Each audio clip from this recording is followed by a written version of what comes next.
इबादत को, खुदा के पाक कलाम को, खुदा की परस्तिश को, इन दुआओं को बाद में भी देखें, सुने। खुदा आपको भी बरकत बख्शें अपने पाक कलाम से, अपने बड़े नाम से। खुदा के पाक कलाम में से हम खुरूज उसके 20वें बाब को पढ़ेंगे, जहाँ पर ये हुक्म लिखा हुआ है। खुरूज उसका 20वां बाब और उसकी इस यहाँ से आगे तक। याद करके तू सबत का दिन पाक मानना, 6 दिन तक तू मेहनत करके अपना सारा काम काज करना, लेकिन 7वां दिन खुदावन तेरे खुदा का सबत है। उसमें ना तू कोई काम करे, ना तेरा बेटा, ना तेरी बेटी, ना तेरा गुलाम, ना तेरी लौंडी, ना तेरा चौपाया, ना कोई मुसाफिर जो तेरे फाटकों के अंदर हो, क्योंकि खुदावन ने 6 दिन में आसमान और जमीन और समंदर और जो कुछ उनमें है वो सब बनाया, और 7वें दिन आराम किया। इसलिए खुदावन ने सबत के दिन को बरकत दी और उसे मुकद्दस ठहराया। आमीन। खुदावंद के पाक कलाम के पढ़े और सुने जाने पर खुदावंद की बरकत हो। आमीन। अजीजों, हम खुदावंद की शुक्रगुजारी करते हैं कि खुदावंद अपने पाक कलाम के बड़े भेद, बड़ी मिस्ट्रीज, जो कि गरचे बहुत सादा और आम फहम है, लेकिन चूंकि ज़माने की गर्द ने, आस पास की और झूठी डॉक्ट्रिन्स ने हमारी जहनों पर, दिलों पर एक जो धूल जमा दी है, उसको खुदावंद अपनी पाक रूह की आग से दूर करते जा रहे हैं, पाक रूह की बारिश से साफ करते जा रहे हैं।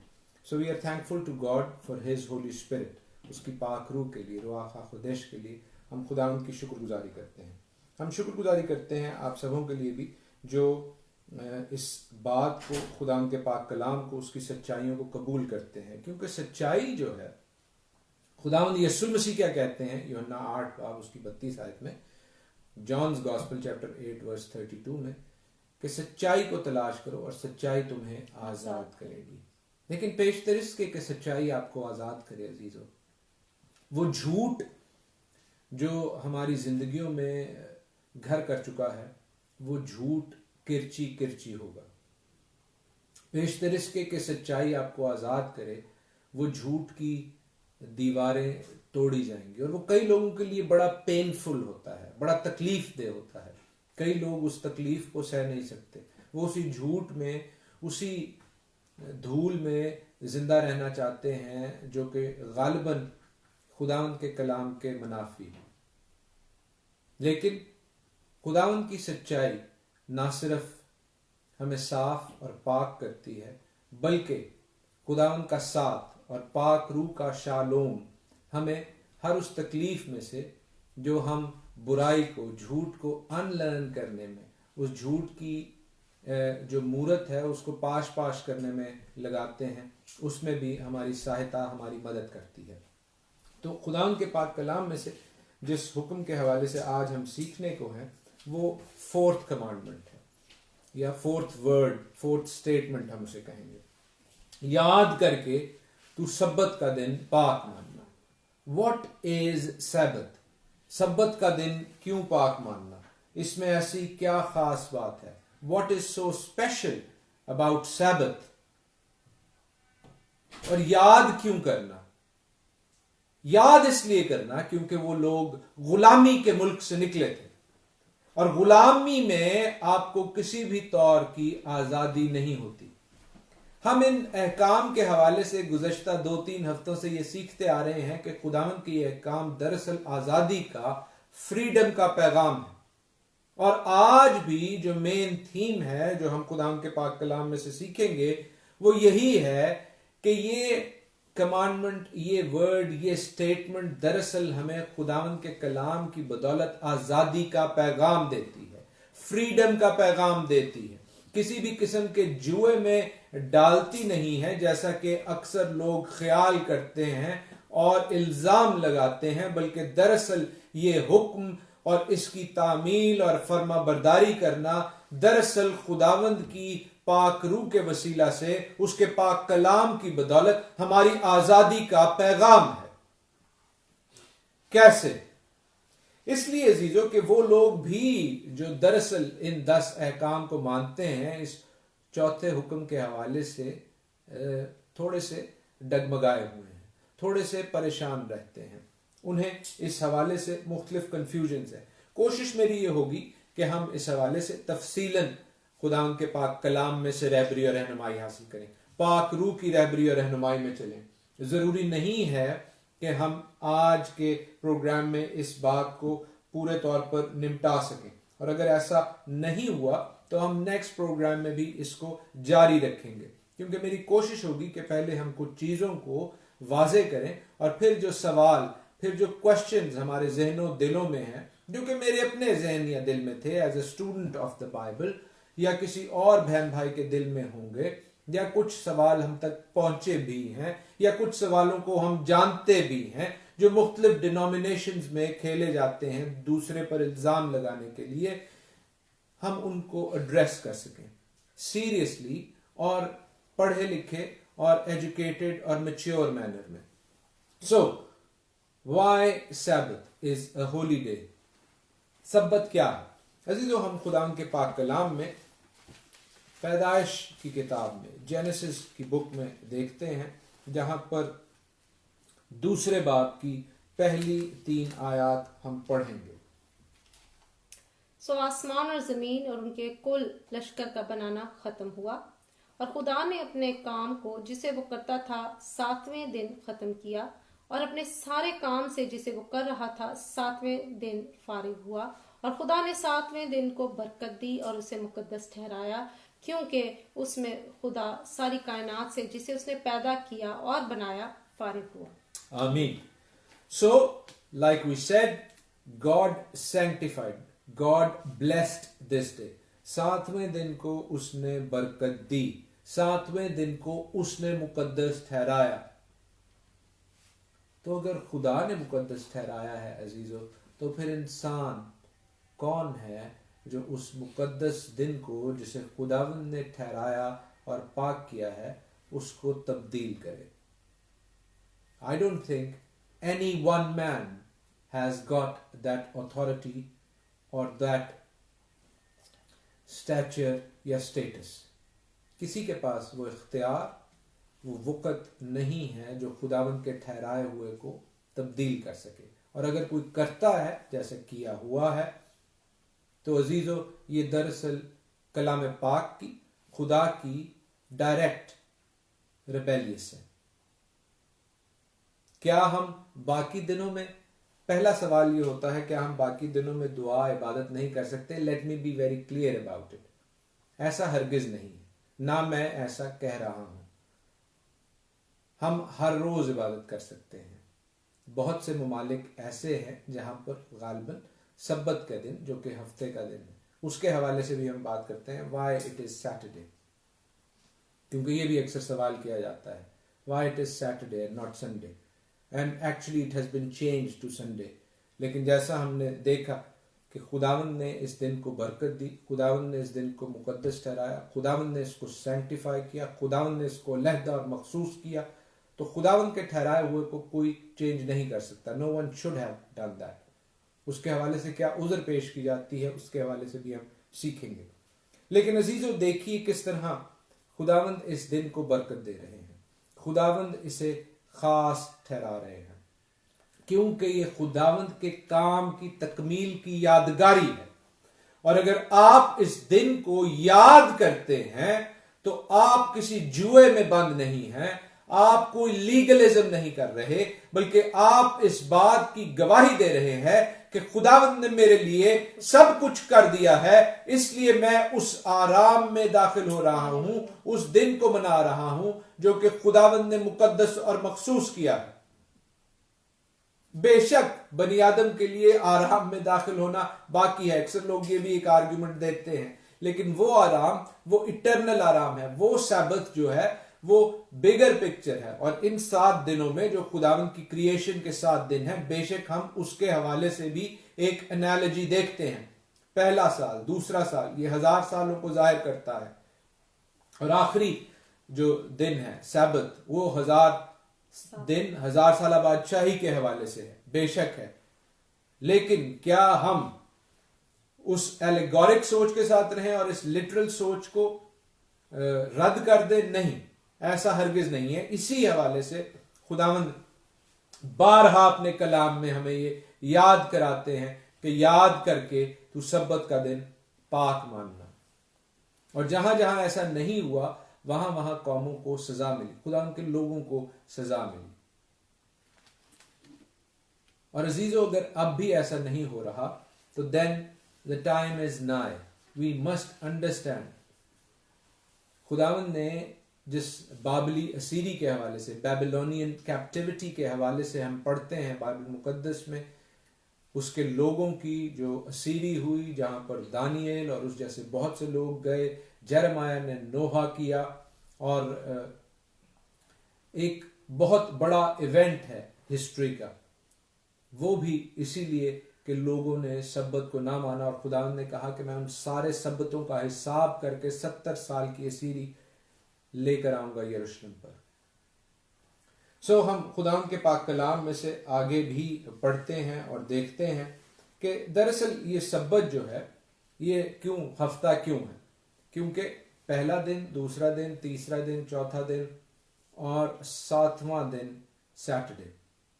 तो उसके लिए हमें यह पता होना चाहिए कि फर्स्ट डे इज संडे। अगर फर्स्ट डे संडे है तो फिर 7th डे जो है वो सैटरडे होगा। और कैसे हमें पता चलता है? बाइबल मुकद्दस से। मेरे साथ देखिए खुदाम के पाक कलाम में से यूहन्ना रसूल की इंजील, उसका 20वां बाब, और उसकी पहली कुछ आयात हम पढ़ेंगे जो खुदावंद यीशु मसीह के जी उठने के हवाले से हैं। क्योंकि हम खुदावंद यीशु मसीह का जी उठना इतवार के रोज संडे के दिन मनाते हैं, इसलिए हमें पता चलेगा कि उस दिन को बाइबल कौन सा दिन ऑर्डर के हवाले से, तरतीब के हवाले से कहती है। हफ्ता के पहले दिन मरियम मगदलीनी ऐसे तड़के के अभी अंधेरा ही था कब्र पर आई और पत्थर को कब्र से हटा हुआ देखा। बस वो शमौन पतरस और उस दूसरे शागिर्द के पास जिसे यीशु अजीज रखता था दौड़ी गई और उनसे कहा कि खुदावन को कब्र से निकाल ले गए और हमें मालूम नहीं कि उसे कहाँ रख दिया। बस पतरस और दूसरा शागिर्द निकलकर कब्र की तरफ चले और दोनों साथ साथ दौड़े, मगर वो दूसरा शागिर्द पतरस से आगे बढ़कर कब्र पर पहुंचा। उसने झुककर नजर की और सूती कपड़े पड़े हुए देखे, मगर अंदर ना गया। शमौन पतरस उसके पीछे पीछे पहुंचा। उसने कब्र के अंदर जाकर देखा कि सूती कपड़े पड़े हैं और वो रुमाल जो उसके सर से बंधा हुआ था सूती कपड़ों के साथ नहीं बल्कि लिपटा हुआ एक जगह अलग पड़ा था। उस पर दूसरा शागिर्द फिर जो पहले कब्र पर आया था अंदर जाकर उसने देखकर यकीन किया, क्योंकि वो अब तक उस नविश्ता को ना जानते थे जिसके मुताबिक उसका मुर्दों में से जी उठना जरूर था। आमीन। सो हम देखते हैं कि खुदा यीशु मसीह की रेजरेक्शन के हवाले से वो हफ्ते का पहला दिन था, और बेशक वो संडे की अर्ली मॉर्निंग में सब्बत को अपने बाप के हुक्म के मुताबिक कब्र में आराम करने के बाद, सब्बत पूरा करने के बाद जी उठे। और बेशक वो संडे के दिन जी उठे, लेकिन हमें ये याद रखने की जरूरत है कि वो संडे एक खास संडे था। वो हफ्ते का पहला दिन पहले फलों की ईद था। इसीलिए हम बाइबल मुकद्दस में लेविटिकस के चैप्टर 23 में पढ़ते हैं कि जो सब्बत के बाद अगला दिन होगा, उस हफ्ते में जब पास ओवर यानी फसा की ईद हो, उस हफ्ते में जहां पर फतीर की ईद हो यानी अनलेवेंड ब्रेड की ईद, उसमें जो सब्बत के बाद, वीकली सब्बत के बाद नेक्स्ट डे होगा, first day of the week, वो पहले फलों की ईद हो। सो खुदावन ने चूंकि मुर्दों में से जी उठने वालों में उनको पहला फल, उनको पहलोठा, फर्स्ट फ्रूट कहा जाता है, वो इसलिए उस दिन जी उठे। वो उसके बाद उन्होंने ये डिक्लेयर कहीं नहीं किया, कोई एक वर्स बाइबल में नहीं है कि चूंकि अब मैं संडे को जी उठा हूं, अब सैबत जो है वो खत्म हो गया है। There is not a single verse in the Bible, not a single verse. So we must understand the Bible in its context. अगर हम कॉन्टेक्स्ट में बाइबल को पढ़ेंगे, समझेंगे, तो हमें पता चलेगा कि उसका क्या मकसद है। सो सब्बत जो है वो कहीं तब्दील नहीं हुआ। इनफैक्ट हम उस हवाले से एक हवाला क्विकली पढ़ लेते हैं। यशाया नबी का सहीफा, आइज़ायाज़ बुक, और उसके हम 58 चैप्टर में जाएंगे। पहले 58 में जाते हैं, बाद में हम उसके 58, हाँ 13। अगर तू सबत के रोज अपना पांव रोक रखे और मेरे मुकद्दस दिन में अपनी खुशी का तालिब ना हो और सबत को राहत और खुदावन का मुकद्दस और मुअज्जम कहे और उसकी ताजीम करे, अपना कारोबार ना करे और अपनी खुशी और बेफायदा बातों से दस्तबरदार रहे, तब तू खुदावन में मसरूर होगा और मैं तुझे दुनिया की बुलंदियों पर ले चलूंगा और मैं तुझे तेरे बाप याकूब की मिरास से खिलाऊंगा, क्योंकि खुदावन ही के मुंह से ये इरशाद हुआ है। आमीन। इसी तरह हम यसाया नबी का सहीफा उसका 66 चैप्टर देखते हैं, जहां पर उसकी 21वीं आयत से आगे मैं पढ़ूंगा 21st वर्स से, और ये एंड टाइम्स के हवाले से, आखिरी अयाम के हवाले से, यानी फ्यूचर की बात हो रही है। तो फ्यूचर के हवाले से खुदा क्या फरमाते हैं? लिखा है, खुदावंद फरमाता है कि मैं उनमें से भी काहिन और लावी होने के लिए लूंगा, और खुदावंद फरमाता है जिस तरह नया आसमान और नई जमीन जो मैं बनाऊंगा मेरे हजूर कायम रहेंगे, उसी तरह तुम्हारी नस्ल और तुम्हारा नाम बाकी रहेगा। सो हम क्या देख रहे हैं कि खुदावंद नए आसमान नई जमीन की बात कर रहे हैं। अभी नया आसमान नई जमीन है नहीं। सो ये फ्यूचर की बात हो रही है, और फ्यूचर के हवाले से खुदावंद सब्सिक्वेंटली यूं कहते हैं, और यूं होगा, खुदावंद फरमाते हैं कि एक नए चांद से दूसरे तक और एक सब्बत से दूसरे तक हर फर्द बशर इबादत के लिए मेरे हुजूर आएगा। खुदावंद कह रहे हैं एंड टाइम्स में भी सब्बत ऑब्जर्वेशन होगी। खुदावंद उसको एक मार्क टाइम का करार दे रहे हैं। तो अजीजों, इस बात को हमें समझने की जरूरत है कि खुदावंद सब्बत को कहीं पे भी डिसोन नहीं कर रहे, ना ही वो ये कह रहे हैं कि वो जो सब्बत पहले मनाया जाता था वो एंड टाइम में फिर जो है वो मैं उसका टाइम चेंज कर दूंगा और वो संडे, नो वे, कोई ऐसी वर्स नहीं है। मैं फिर यहां पर रिपीट कर दूं कि अगर आप संडे को चर्च में जाते हैं वो बहुत अच्छी बात है, आप मंडे को भी जाएं और ट्यूसडे को भी जाएं और वेंसडे को भी जाएं, हर दिन जाएं चर्च, लेकिन क्या संडे सैबत है बाइबल के मुताबिक? नहीं, बाइबल के मुताबिक संडे सैबत नहीं है। इनफैक्ट टू बी प्रिसाइज, सैबत का टाइम जो शुरू होता है वो जुम्मे की शाम से हफ्ते की शाम तक, यानी फ्राइडे इवनिंग से लेकर सैटरडे की इवनिंग तक। क्यों? क्योंकि वो भी हमें बाइबल बताती है। मेरे साथ देखिए खुदाम के पाक कलाम में से पैदाइश उसका पहला बाब, जेनेसिस चैप्टर 1, जहां पर लिखा है उसकी हम 8वीं आयत पढ़ते हैं। और खुदा ने फिजा को आसमान कहा और शाम हुई और सुबह हुई, सो दूसरा दिन हुआ। इसी तरह हम 13वीं आयत पढ़ते हैं, लिखा है कि शाम हुई और सुबह हुई, सो तीसरा दिन हुआ। सो खुदा के कलाम में जो दिन का तस्वर है वो एक शाम से अगली शाम तक है। इसीलिए बहुत से लोग गालबन अब इस पॉइंट को कनेक्ट कर सकेंगे कि अक्सर लोग जब हम रोज़ा रखते हैं तो हम एक शाम से दूसरी शाम तक रखते हैं, कि पूरे दिन का रोज़ा, तो हम रोज़ा एक शाम से दूसरी शाम तक रखते हैं, sunset to next sunset, that is how it is. सो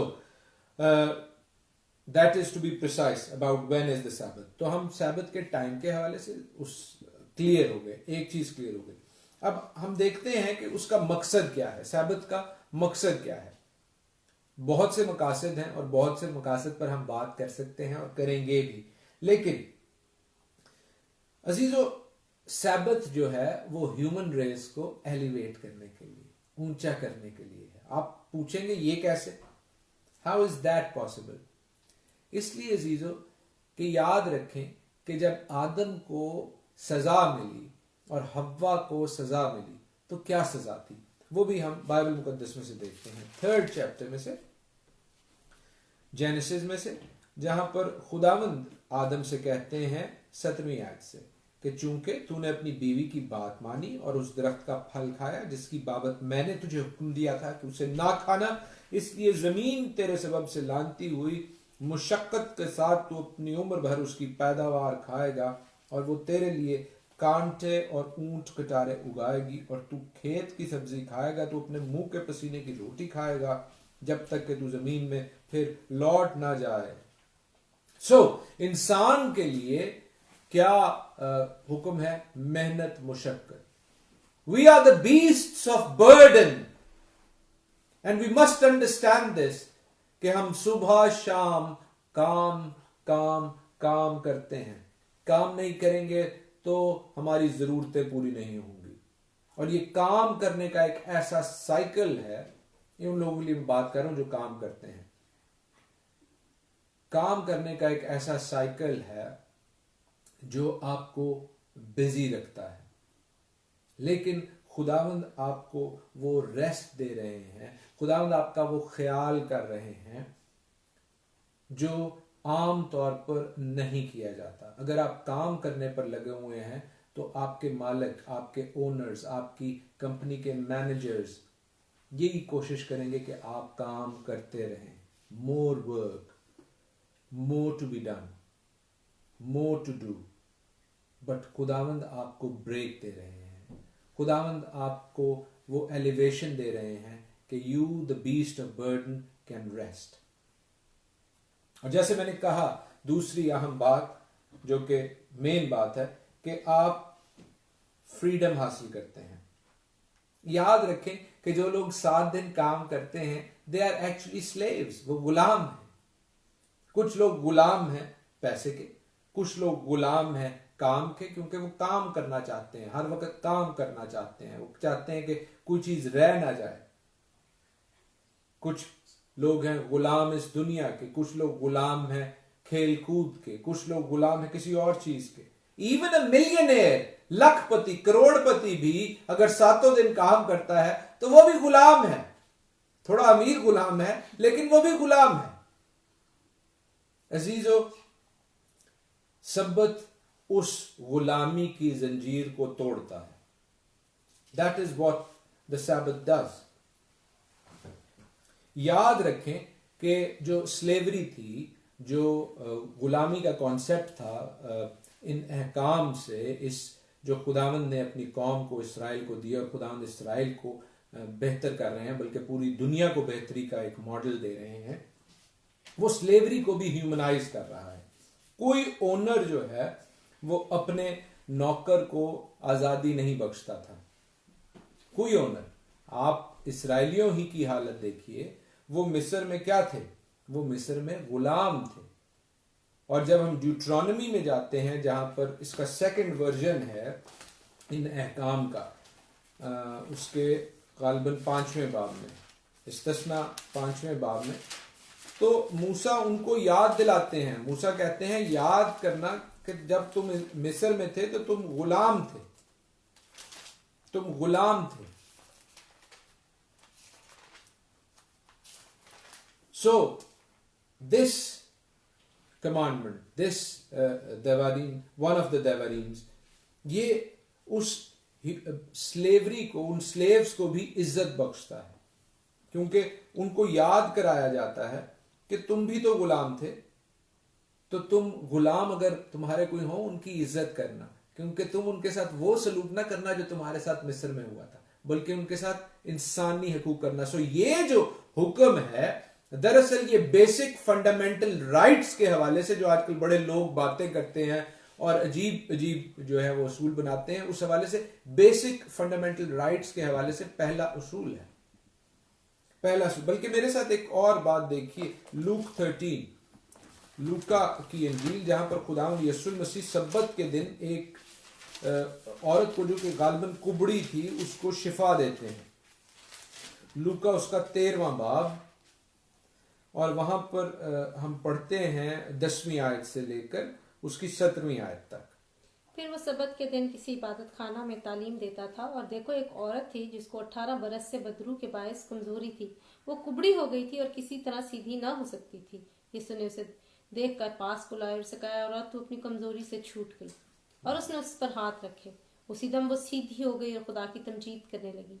इबादत खाना का सरदार इसलिए कि यीशु ने सबत के दिन शिफा बख्शी, खफा होकर लोगों से कहने लगा कि 6 दिन हैं जिनमें काम करना चाहिए, बस उन्हीं में आकर शिफा पाओ, ना कि सबत के दिन।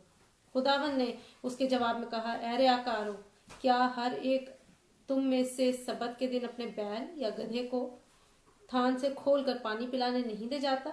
बस क्या वाजिब ना था कि ये जो इब्राहिम की बेटी है, जिसको शैतान ने 18 बरस से बांध रखा था, सबत के दिन इस बंद से छुड़ाई जाती? जब उसने ये बातें कही तो उसके सब मुखालिफ शर्मिंदा हुए और सारी भीड़ उन आलीशान कामों से जो उससे होते थे खुश हुई। आमीन। सो हम देखते हैं अजीजों किस तरह खुदावंद ने इस बेटी को जो गुलामी में फंसी हुई थी उसे सब्बत के दिन रिहाई बख्शी, क्योंकि वो आजादी का पैगाम है। सब्बत हमारे लिए आजादी का पैगाम है। और अजीजों अगर आज आप किसी भी बंधन में घिरे हुए हैं, फंसे हुए हैं, तो अजीजों खुदावंद के इस हुक्म की फर्माबरदारी करके उसका इम्तिहान लें। देखें कि खुदावंद कैसे आपको आपकी गुलामी की जंजीरों से आजाद करते हैं। मैं अपना चैलेंज आपको नहीं दे रहा, खुदावंद के कलाम का ये चैलेंज आपके सामने रख रहा हूं। और खुदावंद के कलाम के इस पैसेज से एक और बात हम देखते हैं। हमने एक बात देखी कि किस तरह ह्यूमन रेस को खुदावंद ने एलिवेट किया। दूसरी बात हमने देखी कि किस तरह खुदावंद हमें आजादी का पैगाम देते हैं। तीसरी बात हमने देखी कि किस तरह स्लेवरी को उन्होंने जो है उसमें उनके लिए इज्जत, फंडामेंटल राइट्स बख्शे, जो जैसे भी हम बात कर रहे हैं। वो कह रहे हैं कि उसने उसको स्लेव बनाया हुआ था शैतान ने। लेकिन साथ ही साथ हम ये देखते हैं कि जानवरों के हवाले से भी खुदावंद ने कहा कि उस दिन ना तू काम करे, ना तेरा बेटा, ना तेरी बेटी, ना तेरा नौकर, ना तेरी जो हैंडमेडन है, खादमा है, और ना ही तेरे जानवर, ना तेरा बैल, ना तेरा गधा, कोई भी काम ना करे सब्बत के दिन। तो हम क्या देखते हैं कि खुदावंद जानवरों के हवाले से भी ये हुक्म जो है उसका इंपैक्ट आप देखिए कि किस कदर वसी है कि जानवरों के हवाले से भी वो कह रहे हैं कि उनको उस दिन छोड़ दो, उनसे काम ना कराओ। जानवर नहीं तो जिस तरह ज़राई मुल्क है, सारे मुल्क में हर वक्त बैल को जो है उन्होंने लगाया हो काम कराने पे। पहले खेत को में हल लगाने के लिए, बाद में किसी और काम के लिए, बाद में किसी और काम के लिए, पानी निकालने के लिए, बाद में तेल निकालने के लिए, बाद में वाइन प्रेस में यूज करने के लिए। लेकिन खुदाम कह रहे हैं उस दिन छोड़ दो, सब्बत के दिन बैल और गधे को भी आराम करने दो। जानवरों के हवाले से भी खुदावंद आराम का, और इसका असर जो है वो बहुत बड़ा है। क्योंकि अगर कोई शख्स अपने जानवर से प्यार करता है और उसको उस दिन छोड़ देता है, तो आप सोचिए कि उसके दिल में उसके लिए ये प्यार भी होगा कि बाकी दिनों में भी वो उसका ख्याल रखे। You develop a bond with that animal. उस दिन उसने आराम किया, जानवर आपका ख्याल कर रहा है, और जानवर जब आपका ख्याल रखते हैं तो बहुत से मैंने सख्त दिल लोगों को भी उनका दिल पसीजते देखा है कि जानवर अगर आपसे प्यार करने लगे तो खुदावंद उस रिलेशनशिप को, मालिक और उसके जानवर के रिलेशनशिप को भी अच्छा कर रहा है।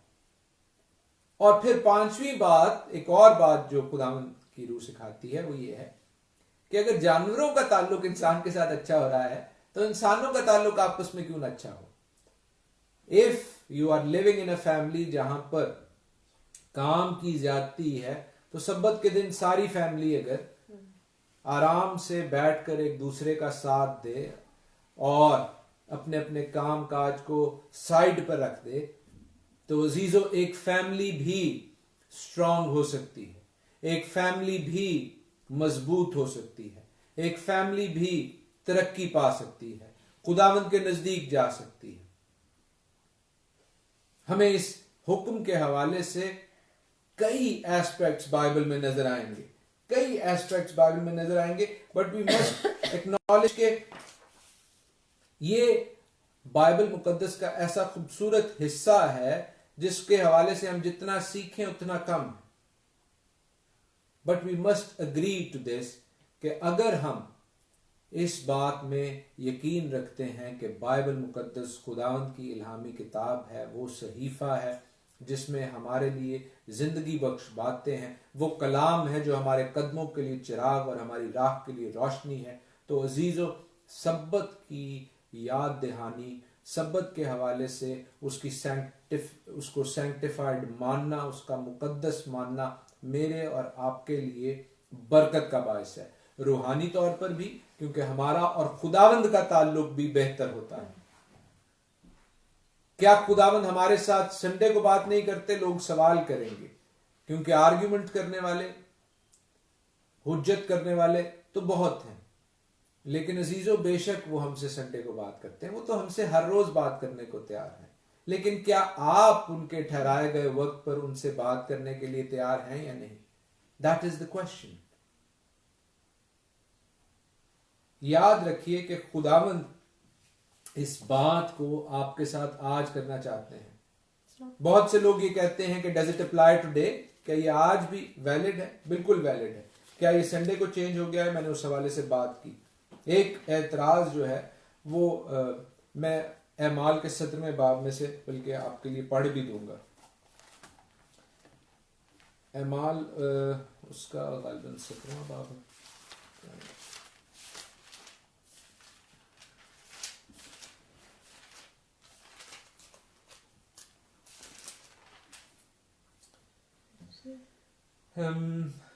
नहीं, बल्कि मैं लिखा है कि पौलुस के हवाले से कि वो अम्फिप्लस, अप्लूनिया और थेसलुनीके में आए जहां यहूदियों का इबादत खाना था। पौलुस अपने दस्तूर के मुआफिक उनके पास गया और 3 सबतों को किताब मुकद्दस के साथ उनके साथ बहस की। तो पौलुस की जो खुदाम की खिदमत है, कलाम की खिदमत है, वो भी सब्बत्स पर होती थी। कुछ जगहों पर हम देखते हैं कि वो लिखा है कि हफ्ते के पहले दिन या हफ्ते के पहले दिन गया। तो वो कहाँ पर है, उसके हवाले से एक एतराज़ है, वो मैं क्विकली एड्रेस कर दूं। और बहुत सी चीज़ें हैं जिनको मैं आपके साथ नेक्स्ट वीक ज़रूर शेयर करूंगा। 20वां बाब और 7वीं आयत, एक्ट्स 20:7, जहां पर लिखा है कि हफ्ते के पहले दिन जब हम रोटी तोड़ने के लिए जमा हुए। तो let us see the context. पहले तो हम इसका कॉन्टेक्स्ट देखें। 6ठी और 7वीं आयत अगर हम पढ़ें, एक्ट्स 20:6 और 7, तो हमें क्लियर होगा। लिखा है कि ईद फतीर के दिनों के बाद हम फिलिप्पी से जहाज पर रवाना होकर 5 दिन के बाद तरवास में आए और फिर 7 दिन वहीं रहे। और वो इसी तरह कंटिन्यू कर रहे हैं। उसके बाद लिखा है कि हफ्ते के पहले दिन हम रोटी तोड़ने के लिए जमा हुए। सो मैंने इस हवाले से ग्रीक जो मैन्यूस्क्रिप्ट है वो ओरिजिनल देखा, जहां पर लिखा है मियातॉन सैबतॉन। मियातॉन सैबतॉन, जो 7th वर्स के पहले, हफ्ते के पहले दिन, मियातॉन सैबतॉन। तो ये किसी तौर पर भी first day of the Sabbath नहीं लिखा हुआ। ग्रीक में लिखा है वन ऑफ द सैबथ्स, उन सबतों में से एक सब्बत पर। क्यों उन सबतों में से एक सब्बत पर? क्योंकि लेट्स सी द कॉन्टेक्स्ट। मैंने आपको कॉन्टेक्स्ट बताया। ईद फतीर के बाद ये जा रहे हैं, 5 दिन हो चुके हैं, फिर 7 दिन और हो चुके हैं। तो वैसे अगर हम दिनों की भी जो गिनती करें तो वो भी जो है वो संडे नहीं बनता। तो फिर ये क्या लिखा हुआ है अजीजों? दरअसल अगर आप लेविटिकस 23 एबार का 23वां बाब पढ़ें तो आपको पता चलेगा कि ईद फतीर के बाद 7 सब्बत गिनने का हुक्म है। 7 सैबत्स। क्यों? क्योंकि पेंटिकॉस्ट आनी है। अभी हमने कुछ दिन पहले पेंटिकॉस्ट की ईद मनाई है। पेंटिकॉस्ट की ईद हमने क्यों मनाई है? क्योंकि खुदा ने उसको मनाने का हुक्म दिया है। और उसी हुक्म के तहत वहां पर बालाई मंजिल में पतरस और उसके साथ एक बड़ी जमात मौजूद थी और उस पर पाक रूह नाजिल भी हुई। लेकिन उससे पहले क्या नाजिल हुआ था? खुदाम का पाक कलाम नाजिल हुआ था। तो उस याद में पेंटिकॉस्ट मनाई जाती है। और याद रखें कि उसको 7 सब्बत के बाद 49 डेज के बाद 50th डे पे, इसलिए उसको पेंटिकॉस्ट कहते हैं, क्योंकि पेंटिकॉस्ट का मतलब ही 50th डे है। तो जब 7 सब्बत गिने जाते हैं उनमें से ये एक सब्बत है। That is what is being said here. Not first day of the Sabbath but one of the Sabbaths, जब हम रोटी तोड़ने के लिए जमा हुए। तो ये जो एरर है, ये ट्रांसलेशन एरर, ये एक्सेप्टेड है। पढ़े लिखे हल्कों में तो एक्सेप्टेड है, बाकी जिसको नहीं पता मैंने उसके हवाले से भी क्लियर कर दिया है। इसके अलावा और बहुत से ऐसे एलिमेंट्स हैं जिनको हम देख सकते हैं खुदा के पाक कलाम में से, बाइबल मुकद्दस में से। मिसाल के तौर पर मैं आपके लिए शेयर किए देता हूं खुदा के पाक कलाम में से ये बात जो कि उसके सब्बतों के हवाले से है। याद रखिए कि खुदावन के जो सब्बत है, खुदावन के जो हाई सैबत डेज हैं, वो भी हमें समझने की और सीखने की ज़रूरत है। वो कौन से हैं? वो उसके ख़ास ठहराए गए ईदें हैं। कुछ एतराज़ात, कुछ सवालात कुल्सियों के हवाले से भी हैं जो कि मैं नेक्स्ट टाइम ज़रूर शेयर करूँगा। कुछ सवालात जो हैं वो रोमन्स के हवाले से भी हैं। कुल्सियों की वो आयत भी देख लीजिए जिसके हवाले से अक्सर सवालात किए जाते हैं। और अगर किसी ने उसके हवाले से कोई बात पूछनी हो तो मैं नेक्स्ट टाइम उसको कवर करूंगा। कुलसियों 2:16 है। बस खाने पीने या ईद या नए चांद या सबत के बाबत कोई तुम पर इल्जाम ना लगाए। आमीन। खाने पीने, चांद, सबत, ईदों के हवाले से कोई तुम पर इल्जाम न लगाए। इसकी बहुत सी इंटरप्रिटेशंस की जाती हैं, लेकिन हम देखेंगे। इसी तरह रोमन्स 14:5 और 6 भी देख लीजिए मेरे साथ।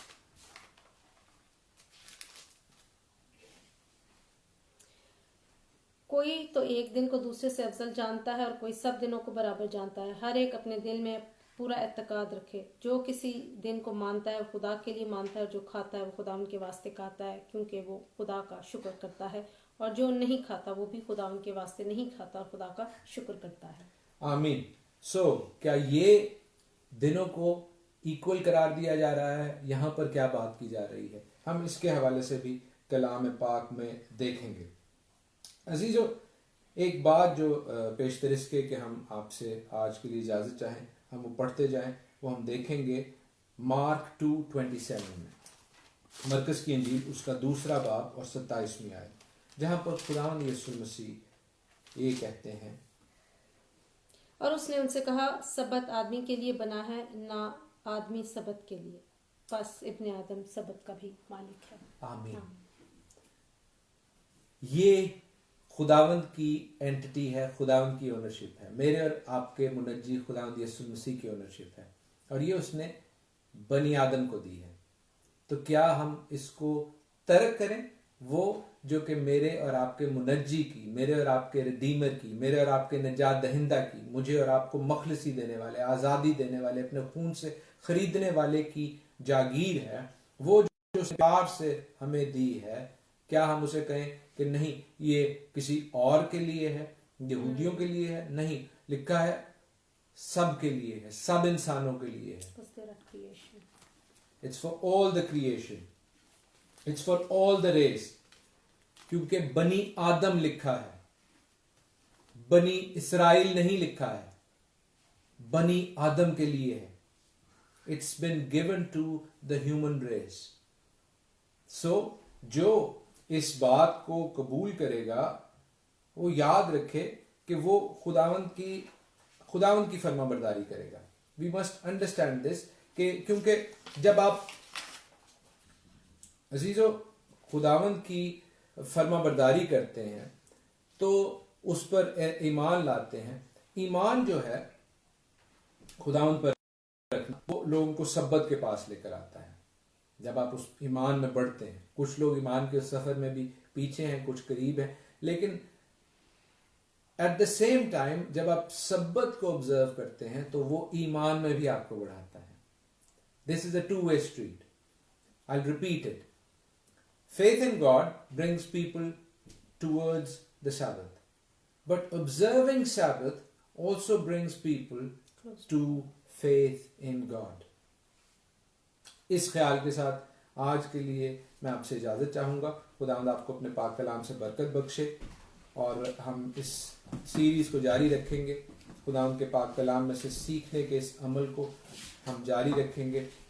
खुदावंद आपको अपने पाक कलाम से बरकत बख्शे। इबादत के आखिर में हम खुदावंद की तारीफ में एक गीत गाएंगे। पीछे मसीह के चलते रहें, आगे ही आगे बढ़ते रहें, क्योंकि मसीह ने भी अपने बाप की फरमाबरदारी की। उसने तमाम सब्बतों को माना, हफ्तावार सब्बतों को भी माना, और जो हाई सैबत्स थे उनको भी माना। यहाँ तक कि जब उसकी क्रूसिफिक्शन होती है वो भी पास ओवर पर होती है, और जो वीकली सैबत है वो कब्र में आराम करके उसके बाद अगले दिन जी उठते हैं। हालेलुया।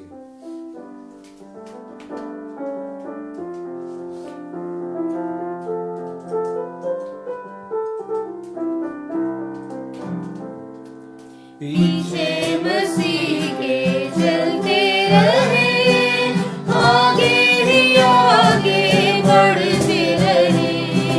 यीशु के होते डर क्यों रहे? बढ़ते चले या चढ़ते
बहरबर के खालिक और मालिक इब्राहिम, इसहाक और याकूब के रब मसीह यस्सु में हमारे जिंदा आसमानी बाप, हम दिल की गहराइयों से तेरी शुक्रगुजारी करते हैं कि तूने हमें ये तौफीक बख्शी है कि हम जब चाहें जहां चाहें तुझसे दुआ कर सकते हैं, तेरे बेटे के नाम में तुझे बाप अब्बा कहकर पुकार सकते हैं। और हम शुक्रगुजारी करते हैं कि तेरा पाक कलाम हमारे पास है। खुदावन तौफीक बख्श कि हम तेरी बारगाह में खुदावंद मौजूद रहें, और ख़ास तौर पर उन वक्तों पर जिन्हें तूने ख़ास ठहराया है, उन टाइम्स में, उन डेज में जिन्हें तूने मुकद्दस किया है, सैंक्टिफाई किया है। खुदावंद हम ख़ास तौर पर तेरी इबादत करने वाले, तुझे याद करने वाले हों। खुदावंद अपने कामों काजों को तर्क करने वाले और तुझे अपनी ज़िंदगी में पहला दर्जा देने वाले हों। तेरी शुक्रगुजारी करते हैं खुदावंद तेरे आयन, तेरे अहकाम के लिए, तेरे सब्बत के लिए। और ऐ खुदावंद तुझे मुबारक कहते हैं क्योंकि तू ही मुबारक खुदा है। इन दोस्तों को, बहन भाइयों को, बुजुर्गों को, बच्चों को बरकत बख्श। ऐ खुदावंद इनके घरानों पर तेरी बरकत का हाथ हो। और ऐ खुदावंद तौफीक दे कि ऐ खुदावंद हम तेरे कलाम को सुने ताकि हम उस पर अमल करने वाले हों। जिसके सुनने के कान हो वो सुन ले कि रूह कलीसियाओं से क्या फरमाता है। मसीह यीशु नासरी के नाम में आमीन। आए हमारे बाप, तू जो आसमान पर है, तेरा नाम पाक माना जाए, तेरी बादशाही आए, तेरी मर्जी जैसे आसमान पर पूरी होती है जमीन पर भी हो। हमारे रोज की रोटी आज हमें बख्श दे, और जिस तरह हम अपने कर्जदारों को माफ करते हैं, तू भी हमारे कर्ज हमें माफ कर। हमें आजमाइश में ना पड़ने दे, बल्कि बुराई से बचा, क्योंकि बादशाही और कुदरत और जलाल हमेशा तेरे ही हैं। आमीन। अब यहोवा खुदावंद आपको बरकत बख्शे और आपको महफूज रखें। यहोवा खुदावंद अपना चेहरा आप पर जलवागर फरमाए और आप पर मेहरबान रहे। यहोवा खुदावंद अपना चेहरा आपकी तरफ मुतवज्जा करें और आपको सलामती बख्शें। खुदावंद यीशु मसीह का फजल, खुदा बाप की मोहब्बत और पाक रूह की रफाकत और शराकत आप सबों के साथ, आपके घरानों के साथ अब से अब तक होती रहे। आमीन। जय मसीह की। हर शय मसीह की।